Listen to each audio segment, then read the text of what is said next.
Hey everyone, it's time for our first energy update of the new year. Today we're talking about January 2024.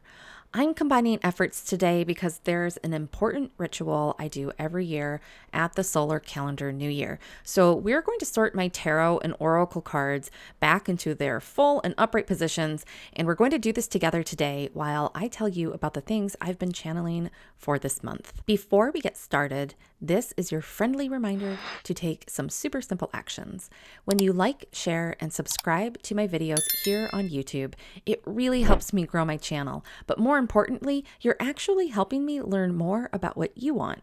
So don't forget to do that before we finish today's video. Thanks for being sensible, being woo, and most of all, being you. Now let's get into the January monthly energy update. I've got to be honest, it's a little different. I am still recognizing patterns and themes, but the energetic shift has taken a sharper turn sooner and faster than I had felt it coming in back at the beginning of December. There is decidedly a strong emphasis in my energetic channeling practice away from anything that remotely smells like predictive behavior. So energy updates where we get into this place of forecasting, kind of like fortune telling. That's what I'm talking about. I actually feel like this is the biggest energetic note of all, which is a little bit of tough love. We're being asked to put on our CEO pants and stop looking for predictive answers, signs, or symbols that come from external sources. Now, I do not get the energetic notes that there's anything wrong with enjoying, say, your horoscope or learning more about yourself through various modalities and systems. For example, I checked in hardcore with my guides when I was channeling and asked about the human design work that I've been doing with clients, and it felt like green lights all the way. I truly feel that there's a clear difference that we're being asked to recognize in the way that we engage with the energies. And we're being asked to slow way down again in January so we can pay attention to those differences and truly understand them. Understanding how it feels in your body when you are learning about yourself to understand your decision-making process or to clear your limiting beliefs is a very different feeling than when you're looking for a reading that will attempt to tell you what will happen, who you're going to meet, when it's going to take place, and what kind of outcome you can expect from that. There was this really big message in my channeling this month about how any person's readings out there in the world are perfectly fine. It's actually how you engage with that information on a personal level that is being refined this month. So how do we do this? Well, this is where today's video content is coming from, because after I had this channeling session for the January energy video, I realized that I was not going to just talk at the camera. I was shown how it would be useful to take you along on my annual card deck reordering ritual. What this ritual does is it clears old energy and sets you up for a fresh connection. You can do this any time of the year, by the way, and sometimes I do this more frequently with certain decks that I read from a lot. But no matter what, I always do this before New Year's Eve because in my internal guidance systems, it always feels right. But if you're catching this video after New Year's Eve, just know that you can do this whenever it feels right to you. It's kind of like how I have a long-standing tradition of cleaning my house, like spring cleaning, on December the 31st. You would not believe the difference when you walk into January 1st with a home sanctuary that feels fresh and ready to go for another 365 days. It's quite simple, actually. So this is what you're going to do. You're going to take your various tarot and oracle card decks, of which I have a lot, as you can see. There are actually more decks off to the side of this camera, and this year's exercise gave me time to feel my cards and make decisions about which ones are destined for the gift pile this year and which ones are ready for the readings that I actually give to clients. I like to start with my tarot cards because they have a generally more unified system, so it just makes it easier to get going. I sort them into piles, with one pile being all the major arcana cards and then smaller piles for each of the minor arcana suites. Then you put them into numerical order, starting with the Fool and the major arcana all the way to the World. The minor arcana suites are put in order, starting with the Ace through 10, followed by the Court cards, which traditionally are Page, Knight, queen, and king. But a lot of us have some pretty cool indie decks these days with modern, non-traditional cards. So sometimes you end up with court cards like princess, prince, queen, king, or like I have in one of my all-time favorite decks in my collection, daughter, son, mother, father. You might also notice that some of your major arcana cards come in a different order or they've been given a different name. So just put them back in the order based on that deck. Now, this next part is not super traditional, but I like to stack all these parts of the tarot together in order of the elements. So on the top is the major arcana, and then each of the minor arcana suites in this order: earth, air, fire, and then water. So the suites are pentacles for earth, swords for air, wands for fire, and cups for water. And then adjust accordingly for your non-traditional suites, like I have in one deck where she uses feathers instead of swords for the air element. Oracle cards, I find, are frequently numbered in some fashion, or they're simply placed in alphabetical order. And if you're not sure, then you just simply follow the guidebook that came with them. And if there's no guidebook, then do what feels right. Like literally put them back in their upright position if you have cards that have flipped around into the reverse, and just put things back into an order that seems to make sense to you. The goal here isn't to be a perfect little student trying to earn an A+ or a gold star on your homework.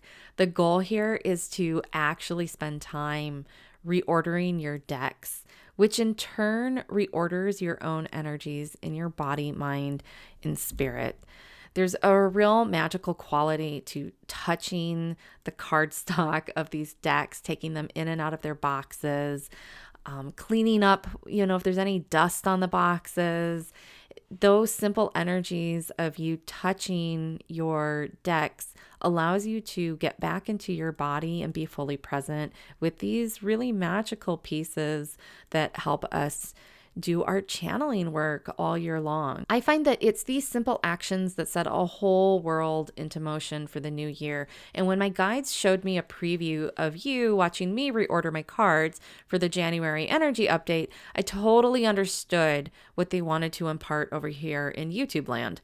We're doing something easy, accessible, and incredibly simple as a way to take your behaviors and your energy from a passive state where you're just watching yet another video to an active state where you're getting some of these energetic impulses into motion. Because like we learned in physics in high school, a body in motion tends to stay in motion. So if your energy is now in motion, then guess what? It's a lot easier to keep it moving as we head into the fresh calendar year. And because I'm sensible woo here, the woo part is the card sorting. And the sensible part is then the simplicity of it. We are not overthinking or over-ritualizing this process. I saw so many rituals get published around the winter solstice, which is heartwarming because I do love a good ritual. But if you're not grounded and fully present and you don't know how to actually feel your energy in this human body that you have, then you can burn all the sage you want and chant all the affirmations you want, and you'll still not receive the potency of that ritual. So this card sorting exercise is that simple thing that helps you build those muscles. And if you want to light a candle or something, then totally go for it. But if it takes you longer than 90 seconds to sit down and start sorting because you're burning a bunch of things and you're turning around in circles and whatnot, then that's when we have a problem. I really love anchoring these kinds of tools like tarot and oracle cards into my human life. I do it through simple things like enjoying the act of being human. I'll have a nice cup of tea with me and I'll watch some fun movies or catch up on some TV shows. Those are always my favorites. You might want to listen to music or an audiobook, or maybe even you want to catch up on your favorite influencer's YouTube channel. Whatever it is, it's cozy and it's comfortable and it's very, very relatable. It's very human. I feel like this is a great time to bring in some lessons that also came through this channeling session I had for the January update. It's a lesson that has come through so many times in the past, but it's particularly loud this month, and it's around dismantling old paradigms of superstition. The over-ritualizing that has become so popular in our modern metaphysical community, especially in the recent years, is directly related to fear that is carried personally and internally on an individual level. So you really want to make sure you're not inadvertently picking up someone else's limiting belief structure and their fears that don't belong to you because they're delivering readings or content that triggers the same fears in yourself. And this is where that lesson for January comes full circle. So again, there's nothing wrong with their content. There is nothing wrong with the rituals that they're sharing. Rituals are a beautiful thing. It's what you choose to do with it that's what matters. Do you take that ritual to a place of productivity for yourself? Does it help you take action? Or do you end up retracting into fear-based paradigms and cloaking your hidden behaviors through this concept of ritual when it's not really a ritual? It's just a repetition and reinforcement of someone else's energy that keeps you small instead of allowing you to grow. I've channeled this so many times in my years of doing this work for clients. There is no evil energy that will attach itself to you or an object unless you invite in that kind of attachment. You don't need an exorcism in order to safely engage in your witchy rituals. But if you carry fear in you, then other people's fear will stick to you, kind of like how sticky burrs will cling to your clothing when you take a walk in the woods. Your fear invites in that kind of energy, which is honestly just other people's shared behavior patterns that they probably inherited from their family systems. And this is why I'm such a big supporter of people seeking therapy when they need it, because there is no amount of readings or ritual that is going to solve an internal dysfunction or dysregulation. The best witches I know engage in their therapies of choice, which allows their witchy rituals to reinforce those healing activities. And that is when you see your power grow. So that's your 2024 energy tough love lesson. It's so totally not what I expected would come out this month. And I have to say, I'm actually really loving this format. The feeling of channeling this message was so different from the way previous months felt when I channeled them in 2023. So I personally am very curious to see how this develops as we head into the month of February. If you're still with me at this point, you probably really love my material. And if that's the case, then I invite you into joining my special group of subscribers. The links are all in the show notes below this video. There's two ways you can do it. The first way is you can join my free Saturday newsletter where I send a weekly tarot and Akashic reading just for entrepreneurs and small business owners. It goes out every Saturday. And then the next thing on Sunday, there's another group of special subscribers and they receive extended readings for the week. And in 2024, the subscription rate for that is $19 per month. I always feel that it's important to create space to feel and hear your intuitive inner voice. And those go along with your database decisions in business. And the readings I provide have been structured to help you do exactly that.